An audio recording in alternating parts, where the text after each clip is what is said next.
What's going on, everybody? Welcome back to another edition of the Dolphins In Depth podcast. I'm Daniel Oyefusi. That I'm David Neal. is David Neal. Thanks so much for tuning in. Quick reminder before we start, make sure to subscribe to the Miami Herald YouTube page, like, share, comment, as well as subscribe to the Miami Herald. That one. Now, the Dolphins are returning home for their season opener 2 weeks into the season, finally returning to Hard Rock to host a game in the 2023 NFL season. They're doing it a perfect 2-0. The Dolphins starting the season with 2 wins on the road. They're one of 2 undefeated teams in the AFC, one of 9 undefeated teams remaining in the NFL, and they are looking pretty dang good while doing that.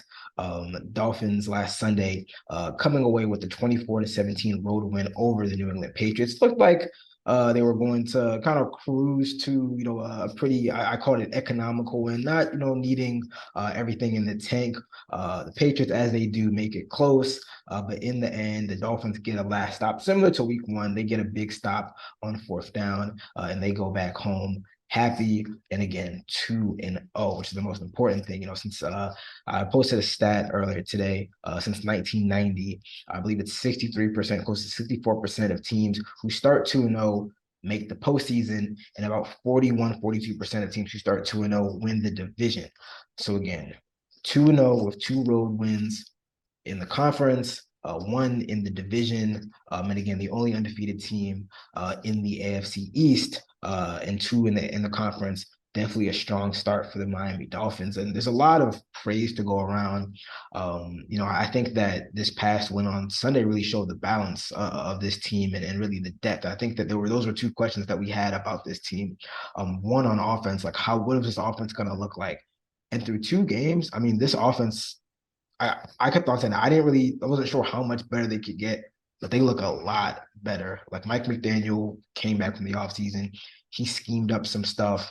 You're seeing a lot of new motions and new schemes and new kind of wrinkles to this offense that are keeping defenses on their heels.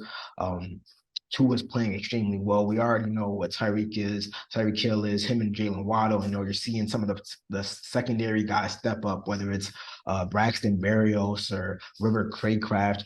And then they're getting it done on the ground. They ran for 145 yards this past Sunday. 30 runs, 30 passes. I know not all the runs were necessarily like design runs. Some of them were scrambles, some of them were kneel downs. But to have that relative balance, I think I looked up the numbers earlier today. It was the third most called design runs for the Dolphins since McDaniel came there.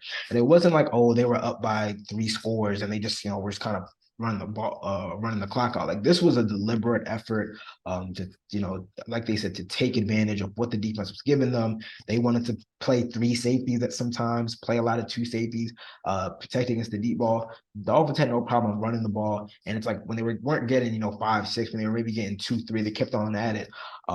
So that balance and then the depth, again, we talked about the offensive line last week. Kendall Lamb playing left tackle again.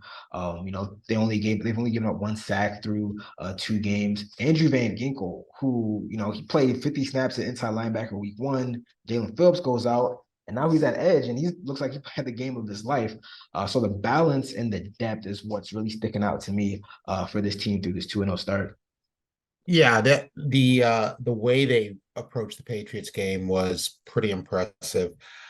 They, were able to run the ball and they stayed with the run. They didn't get, like I said, you get 2, 3 yard gain. Okay, fine. You come back.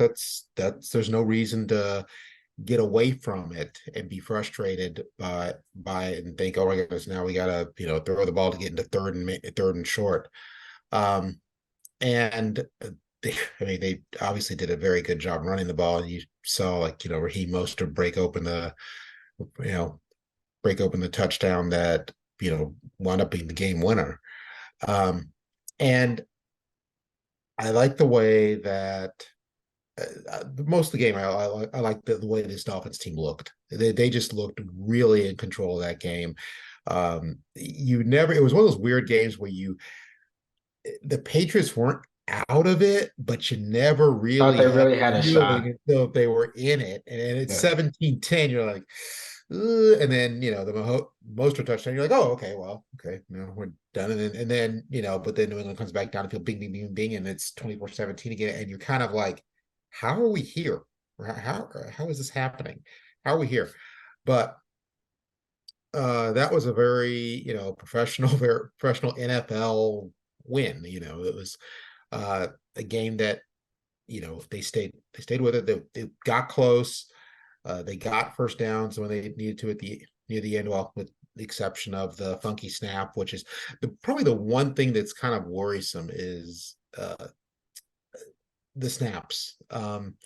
And I can tell you, any coaches hate. I know coaches hate, any kind of drama with the snap.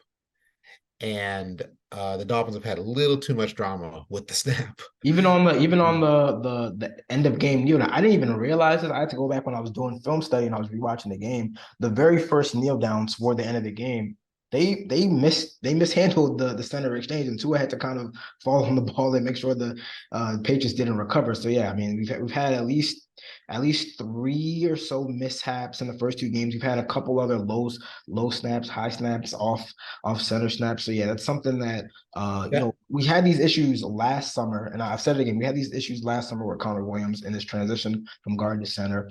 The issues didn't really pop up in last year's regular season, but now we're seeing some of those issues from the summer creep into the regular season. I'm not really sure how you fix that, but yeah, I mean that's like the one thing on offense that you can really kind of like complain about at this point. right. And I mean, not to just like hammer it, but that's one of those things that it's just such a basic thing. I mean, it's the start of your bleep and play. It's in offenses or rhythm offenses, even when they don't seem to be rhythm offenses. And it's just like the first note of the song, the drummer and the bassist are off, and you're like, oh, okay, great. This is what we got going on here. But other than that, yeah, I like the look of this Dolphins team. I like the way they handled their business, like the way they bounced back, as far as a defense, especially against the run. Um, yeah, it was a very, like I say, very professional NFL win in a place that, even though Tom Brady's not there anymore, and all those other guys who made it really hard to win there, from you know Richard Seymour forward, uh, they're not there anymore, and there's new guys there. That's still a pretty well coached team. That's still not the most fun place to play, especially a night game there. That place has been rough for night games, you know, for since the 70s, literally. And um, so, Foxborough is not a great place to, not a fun place to go to, not a fun place to play. Dolphins went in there, did what they needed to do, did what, I'm pretty sure, strategically, it looked like they probably had to do, and they won. And so now, you come home and you get kind of a rocky dent, not to be, not, no pun intended, a Denver team that's, kind of rocky right now. Um, and yeah, it was just a good game, and liked a lot of the things I saw out of the Dolphins. Yeah, so Yeah, yeah, man, there's just not a McDaniel. lot to complain Yeah, about the. yeah, it was a weird game because, like you said, it wasn't really back and forth like week one. Although it did come down to the last possession more or less. There really wasn't a time where, like, even there were times when the momentum could have swung. Whether it was the blocked punt or the blocked field goal, which was a great call on New England side. Just kind of one of those things that you expect from New Yeah, England. Tua's interception, that was like the one real miscue that he had, and even after that, they get force 3 and out right after that. So there were times when the momentum could have swung, but the Dolphins just, I think they really showed like the edge in players that they have and talent, and then really in coaching. Like I thought that was a game where McDaniel and his staff really had Belichick and his staff outcoached, honestly, like with a lot of the stuff that they're do on offense. And again, not being flustered by them taking away the deep pass, being very methodical and hitting parts of the field that, again, we've said it throughout the offseason, not just focusing on the middle of the field, but hitting different parts of the field and finding different ways to get the ball in the hands of your playmakers. That was pretty impressive. And like McDaniel said, I mean, they're going to look at this game and see that, hey, it didn't even need to be this close. Like, it probably could have been like a two-score win, maybe a three-score win if they just clean up a couple little things. And as good as they've looked, there still is, maybe another level that they can tap into on both sides of the ball for sure. Yeah, I definitely agree. But one of the things they did do this game that I think it was complementary football.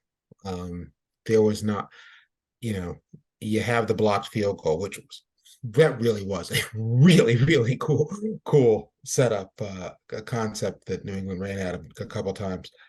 The blocked field goal really doesn't really wind up not meaning much. Two of those interception, they get 3 and out. It's that's what complementary football is. It's like, okay, when there's an action against reaction by a different part or you create something, but Berrios gets the big punt return, and then the other side of the ball picks up the baton and takes the rest of the way. The offense, the Mostert touchdown run. It was very, very good complementary football, and so I think they've reached a stage where now they can refine themselves, and refine what they're doing. So, some of those small things that kept them from putting this game away early, they can take care of that. And then in a similar situation down the road, a few games down the road, they get this done and put it away, and much less stress and fuss on everybody. So yeah, so that's 2-0. You can't ask for anything. Obviously, can't ask for anything better on the record. What you didn't like in the first week, you saw improved in the second week. You knew you weren't going to be lighting that New England up for 35, 36 points. We knew that. We'd have been shocked if they did. In fact, we came pretty close, by the way, on that final score. We weren't too far off. 26-17. 27-16. Like yeah, something like that. And I agreed with you, because that actually was in my head. Right before you said it. So yeah, 27-16 seems like that. And yeah, they did what they had to do, and dealt with the adversity, and so now on to Denver, and rather on to hosting Denver. Yeah, like McDaniel said, and I think Tua also kind of had similar comments. It's tough to blow teams out, especially prime time, especially on the road. But for them to come in and get what was eventually kind of a hard fought battle, a hard fought game, kind of holding off the Patriots, and again improving to 1-0 in the division, 2-0 in the conference, and then again just starting the season off with 2 road wins. That was pretty impressive, because when we looked at the schedule, we saw those first 2 games and we're like, all right, Chargers on the road, it's going to be tough. New England on the road, for whatever you may say about them, that's not going to be an easy game, and it wasn't. But they come out with the win, and like you said, they're moving on to hosting Denver this Sunday at 2-0. All right, we're going to take a short break, but when we come back on the other side of things, the Dolphins are 2-0. And last week we talked about whether they should be the favorite in the AFC East. We're taking it a step further. Should they be the favorites in the AFC entirely, the entire conference? Slow down. We're going to talk about that. We're going to talk about that, as well as give some predictions on this next game, the home opener against the Denver Broncos. So stay locked with us, and we'll be back soon. What's going on, everybody? Still here on the Dolphins in That podcast with David Neal, talking all things Dolphins. Now, in the first half, we discussed the Dolphins 2-0 start to the season with 2 wins on the road. And as I said before, the Dolphins are one of 2 undefeated teams remaining in the AFC. Now, after their opening week win over the Chargers, as well as some rough starts across the rest of the division, the Dolphins And quickly some vaulted ripped Achilles, and just that sort of stuff. The Dolphins quickly vaulted up as the betting odds to win the AFC East. Now the question is, after a second straight win, are the Dolphins the favorites in the AFC? Now, the AFC was viewed as, the power conference, especially over the NFC entering the season. But it's kind of have a reversal of roles. You have 2 undefeated teams in the AFC. You have 7 in the NFC, which I believe I saw as a record to start the first 2 games of the season. Some of yeah. the But look at that hot garbage they got over there in the NFC. I Come mean, on. too. I mean, regardless of what we thought before, your record is what your record is. So I see a lot of 2-0 teams in the NFC. I'm not saying it's going to stay that way. I'm saying there's 7 undefeated teams in the NFC and there's 2 in the AFC, and a lot of the heavyweights in the AFC that we expected to be dominant. It's early in the season, but they haven't looked like we expected. We have obviously the Bills bounced back in a big way, blowing out the Raiders. But the Bengals fall to 0-2. The Chargers fall to 0-2. Obviously, the Jets aren't really in the picture anymore after they lost Aaron Rodgers and they got blown out against the Cowboys. The Chiefs bounced back as well with a pretty solid win on the road.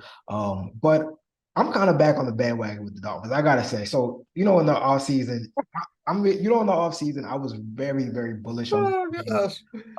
I don't know I know what happened in between that time and week one. They had some injuries, obviously to Jalen Ramsey, to Teron Armstead, who still has not yet made his season debut. Right.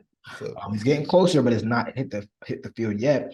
But I think my biggest question was, what was the next step going to be for this offense? I was very, very confident this defense, even without Jalen Ramsey for most of the season, was going to look really good. And I think that what we saw on Sunday is more reflective, more resembles what we're going to see from this defense throughout the rest of the season, instead of the week one performance where they gave up 200 yards, struggled to get off the field, couldn't really pressure the quarterback. But honestly, this looks like the best offense in the NFL by a pretty significant margin. I mean, they're top 5 in points right now. They lead the NFL in yards per play by a full point. So it's not like, they're kind of just, I mean, they're way ahead of the pack. 7.3 yards per play. The passing game in particular, like, I just don't know. Like, I'm at a loss. Like, I don't know how you stop it right now. Because it's not, there's a lot of, preconceived notions about Tua, about, how this offense works or not. They're doing everything right now. It's not just throwing the ball deep and, hoping Tyreek gets by the last line of defense. It's not just yards after the catch and, throwing it 5 yards and having Tyreek and Jalen do the rest of it. I mean, they're doing a lot. I mean, they're throwing it short, they're throwing it intermediate, they're throwing it deep, they're hitting the line of behind the line of scrimmage, they're hitting the flats. And it's not just like, we're throwing it to Tyreek. Obviously, they threw to Tyreek a lot in week one, but it's not just that. It's like using Tyreek to open up other guys, using other guys that you wouldn't think, like Durham Smythe or River Craycraft or Braxton Berrios, to open up lanes for Tyreek and Jalen Waddle. And again, everything is kind of barring health, knock on wood. But this is looking more like the offense that we saw, when they had that really strong run through October, November, when Tua came back. And it's like no offense had an answer for them. When we talked about the Chargers game plan and trotting the middle of the field, I mean, that's easier said than done. And we're seeing that because the Patriots definitely wanted to take away the middle of the field. That's why we usually saw 1 or 2 defenders over there. We saw 2 deep safeties. They want to take away the middle, the crossing routes, the deep stuff. And the Dolphins had no problem, just using motion to open up lanes in different parts of the field. So I mean, it feels like, I mean, they scored 27. I believe they scored 24.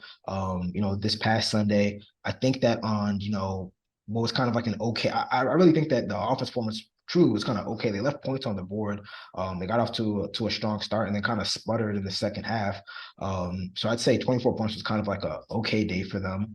If you're scoring 27 or 30 points a game, and you have a defense that can rush the passer the way that the Dolphins showed this past Sunday, especially, it's going to be tough. And I go back to what I said in the offseason, where I think that the high end level talent is as good as any team in the AFC. Obviously, injuries sometimes come into play, and then your depth has to kick in, and we've seen the depth step up.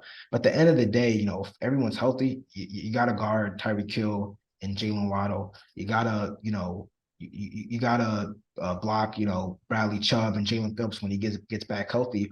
And the high end level talent is, as good, if not better, than every team in the AFC. And when you mix in the coaching and the fact that they just seem prepared every single game, or more games than not, they seem one step ahead of the coaching staff and their opponents. Again, I think they match up as just as well with any team. That's including KC. I mean, Kansas City, I think that's going to be a really interesting game in a couple of weeks from now in Germany. And then I don't know, I guess that's when I'll either be able to kind of, toot my prediction, or, you'll kind of be mocking me. But I think that this is the most impressive team in the AFC through 2 weeks. And I think that, they're the most talented team for sure.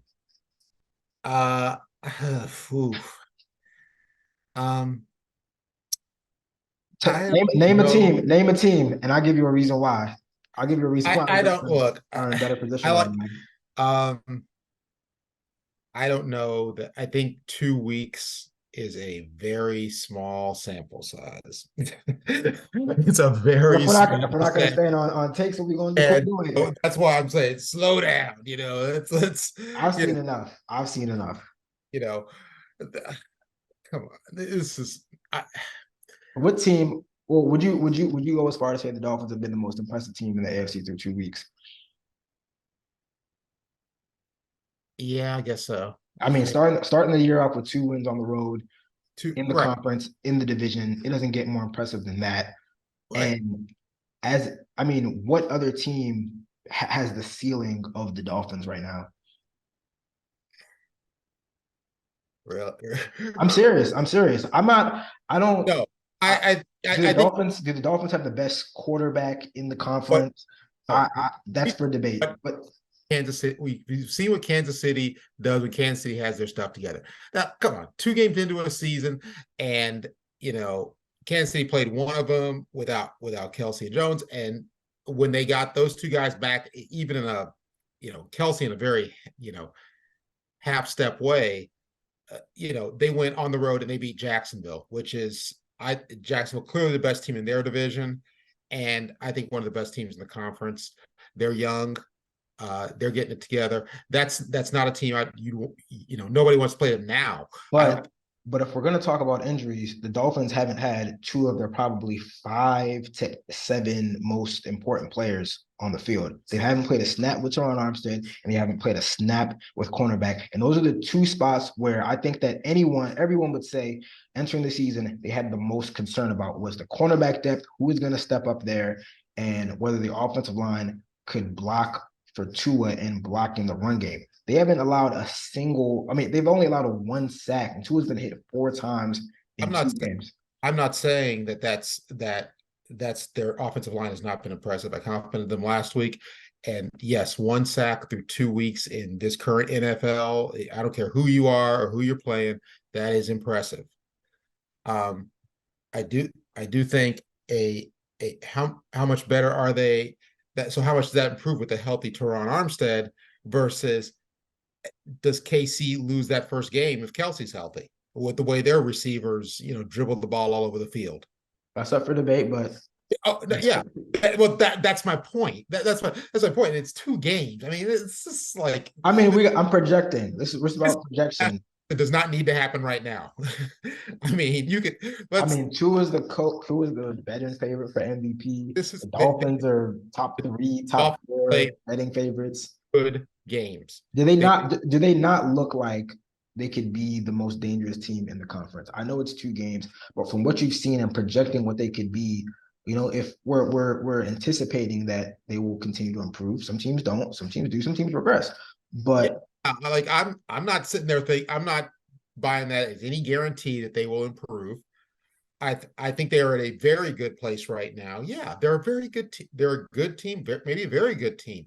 I just think 2 games is 2 games in to say, oh yeah, they're the best team in the AFC right now. You know, let's comment. I've seen enough. I've seen enough. You I've see, seen enough. I've seen enough. I've seen enough because I've already saw the vision. This only reconfirmed my vision. It's not. I was like I was a believer, and then I got a little bit of trepidation, and I saw the light again. I yeah, saw the light. I mean, no, but really, again, like I said before, it goes back to what I thought throughout the offseason, which is the talent, like the high end talent. I really think that they match up well with just about any team in the conference, truly. And I think that Baltimore, there, I watched both of their games. If they're dealing with injuries, I think that the defense, if faced with the right matchups, and obviously that was actually a very impressive win on Baltimore's front going into Cincinnati, kind of undermanned and coming away with the win.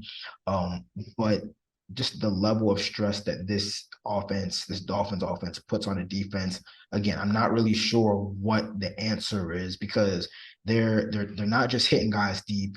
They're getting the ball out quickly. They're beating the blitz. They're finding guys in open voids. I think that they're a matchup nightmare for just about any team in the AFC. And I think that again the defense will start to come around. I think that the Patriots obviously they're not a very representative offense in terms of maybe the caliber of units that they're going to see. If they reach the playoffs, but I do think that they're going to round into shape.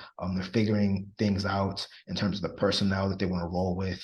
And again, I think this is a dangerous team. Like I really do. It's again, it really resembles what we saw last year, before Tua got hurt and before they kind of hit some a tough stretch of the season. You're really seeing what good coaching is. It's building off of what you did last year, not really resting on the laurels. And I think that they had no choice but to do that because of the way last season ended. And again, it's a long season, but I'm just saying in terms of potential and ceiling, the Dolphins look like a team that nobody wants to face, even though I know it's early in the season, but you're already seeing it, to throw for almost 500 yards in week one, and then to turn around to kind of grind out a divisional road win with a balanced effort. You're just showing me a lot in 2 weeks, albeit just 2 games. the Dolphins were already a team nobody wanted to face just because, yeah, you're right. They are a matchup problem. And offensively they're a matchup problem. And defensively they've got some high end guys that you have to deal with and you have to scheme for, and I just think as good as they've looked in a lot of ways, I just think I'm not into the 2 games in saying, hey, this okay, even if When you they're talk like when they're like 8-1 in 2 months, and then we're talking about better, number one seed, I'm gonna be like, hey, plenty of hope. I was here September 19th. Yeah. And I think it's very, very early, and I'm flashing back the last time I heard somebody 2 games in like get this high on a team, and it was Oh, actually no. I'm not even saying Super Bowl. I'm not even like penciling in the playoffs. I'm just saying they, to me, are the most dangerous team in the conference. And I think that when it's all said and done, the team you the could say team that they're the best team without a doubt. Bowl, what is it? Three Super Bowl appearances and 5 AFC title game appearances in the last 5 years. We're not talking That about last year. We're talking about right now. We talking about right now. that's the most dangerous. That's still the most dangerous team, and if you that's still the most dangerous team. That how because they didn't even have their best day close to their best day last week, and they beat a good team on the road. So I mean, and I guess we'll find. I think when is that, November 5th or whenever that is. That the Germany game will be amazing because I feel like that's gonna be like game of the year. That's going to be a very interesting game. Yeah. That's going to be a yardstick game. It's going to be okay. You're going to either find out how big you are, or you're going to find out you're going to get that yardstick across your behind like your mama used to. So that's going to be a very interesting game, and the Dolphins might win that one. I just think, yeah, at this When the point, if/when the Dolphins beat the Broncos, well, then you admit that they are the favorites in the AFC. Do I have to wait till they beat the favorites in the AFC right now? No. I'm saying in November when they win/if they beat the Chiefs, will you then admit or will Where they then concede that they they are are, favorites in the conference? depending on where they are. Yeah, I mean, yeah, it depends on where they are. Then I mean, I mean, I'm assuming. I mean, if they beat the it's Chiefs, down the road, man. no, I mean it's a neutral crowd. Neutral crowd. It's a Germany game. But Germany Halloween. game. I mean, we ain't even had candy yet. We ain't even bought the candy yet. You're not a man of conviction. You're not a man of foresight. You don't even want to look ahead. You're just stuck in the present and stuck on the past. You talk about now. Talk about now. You just jump. Man. You jump. Jumping the gun. I mean, I said this months ago. I said this months ago that I'm very bullish on this team. But all right, we'll stay in the present in the short term future, which is Sunday's home opener against the Denver Broncos. Finally, they get to play a game at Hard Rock Stadium. It's kind of a homecoming of sorts. You got a lot of connections with these two teams. Obviously, I think one of the top ones is Mike McDaniel, who grew up in Greeley, Colorado, was a ball boy for the Broncos. It was really his introduction to the game. A really cool story. He gets to play coach against his hometown team for the first time. You got defensive coordinator Vic Fangio, who was head coach for a couple years in Denver before he was fired. You got Bradley Chubb, who started his career with the Broncos, made a couple Pro Bowls, and then was traded last year at the deadline, got a big fat deal. Vance Joseph, former assistant with the Dolphins, now the DC under Sean Payton. And you still kind of have the weird kind of love triangle, whatever you want to call it, a couple years back with the Dolphins kind of tampering with Sean Payton, one of the reasons they lost a pick. I think there's a weird kind of connection where they traded the pick to the Broncos for Chubb, and the Broncos used that to get Sean Payton, something weird like that. So you got a lot of connections here. Either way, you got 2-0 against 0-2. The Broncos are winless entering the third game of the season, but they look a little more confident on offense. Had a shootout in Denver against the Commanders. Hail Mary at the last second, wasn't able to tie the game and send it to overtime on the 2-point attempt. But they look more confident on offense. On defense, they've struggled a bit under the new coordinator, giving up a lot of points, sometimes struggling with the pass rush. But I see this as a game that, I'll say there are some injury questions for the Dolphins. I will preface that Jalen Waddle in concussion protocol after taking a big hit late in Sunday's game. Jalen Phillips and Teron Armstead did not play last Sunday, but they're both questionable, and it looks like they're getting closer to returning to the field. So maybe having some star players swapping in and out. But this to me is a game that I think the Dolphins should win, especially coming back home. Russell Wilson does look better, but I think that he's still holding the ball a lot. I think that if he holds the ball out, that means more opportunities to sack him or to force him into bad decisions on defense, or I guess on the Dolphins offense facing the Broncos defense. I just see it again.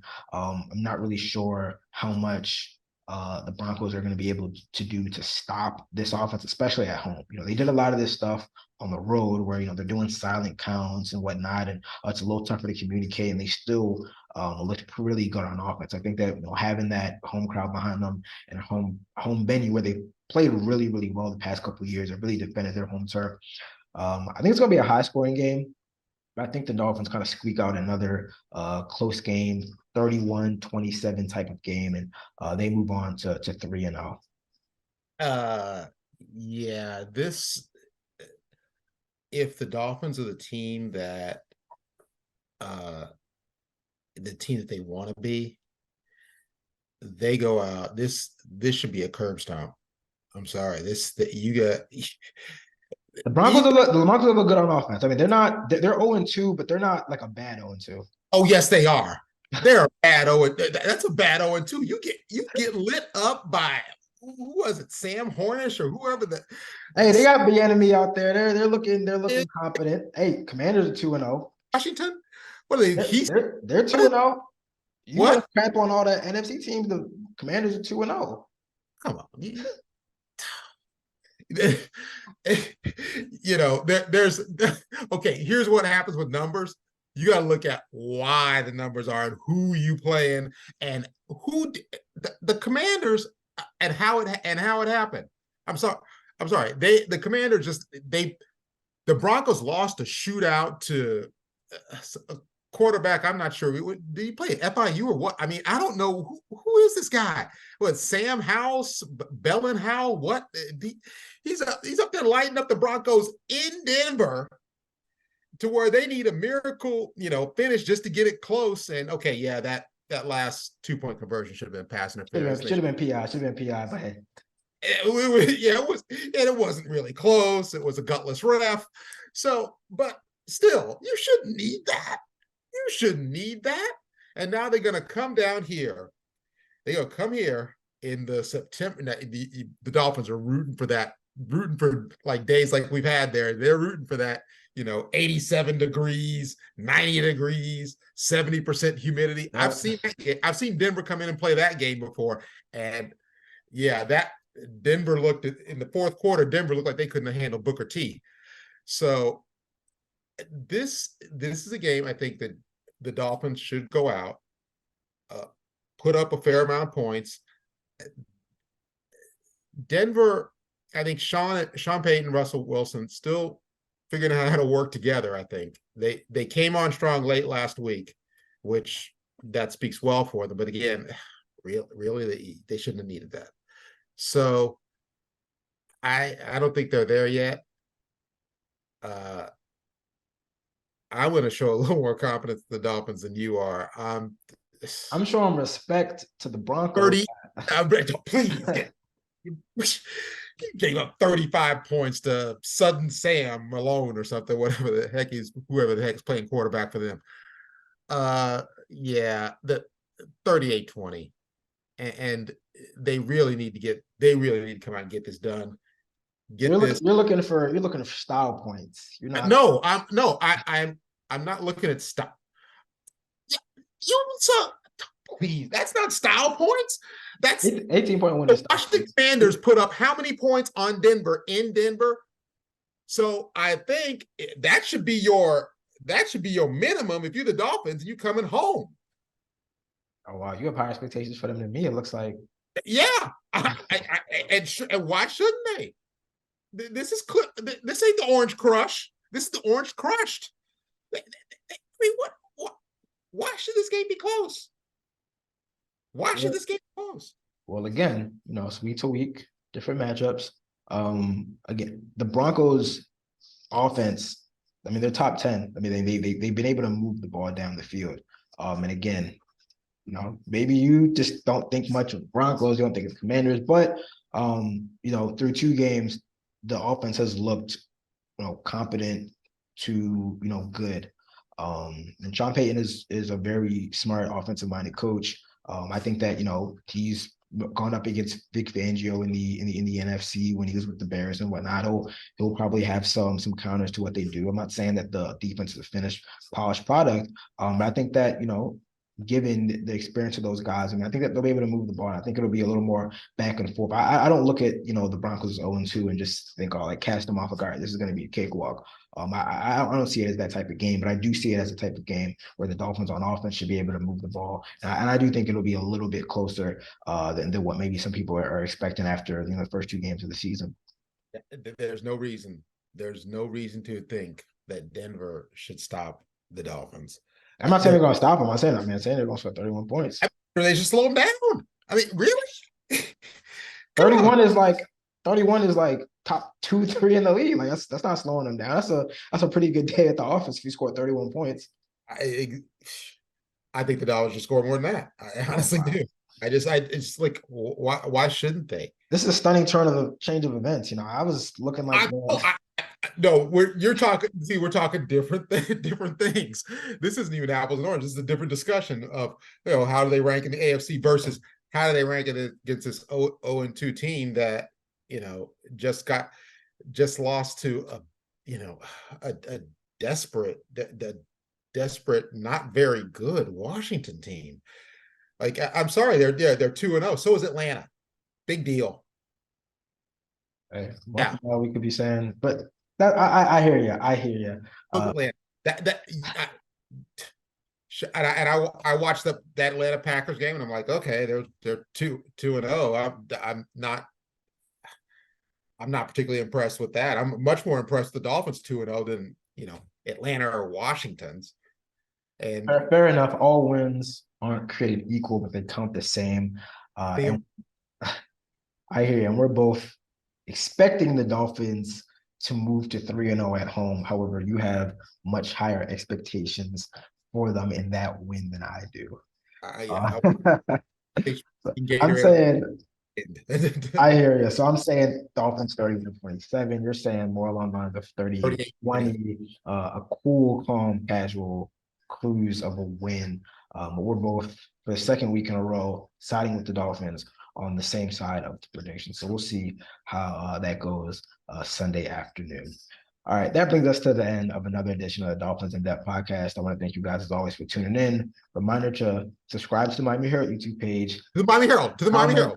As well as subscribe to the Miami Herald. We're going to have a ton of content throughout the week as always. We've got Coach Mike McDaniel on Wednesday, as well as Tua Tagovailoa, coordinators and assistants on Thursday, all leading up to Sunday's home opener, 1 p.m. So definitely stay locked to the Miami Herald and all of our latest Dolphins updates. We'll be back next week to recap another weekend of Dolphins football. But until then, you guys take care. See ya. Night.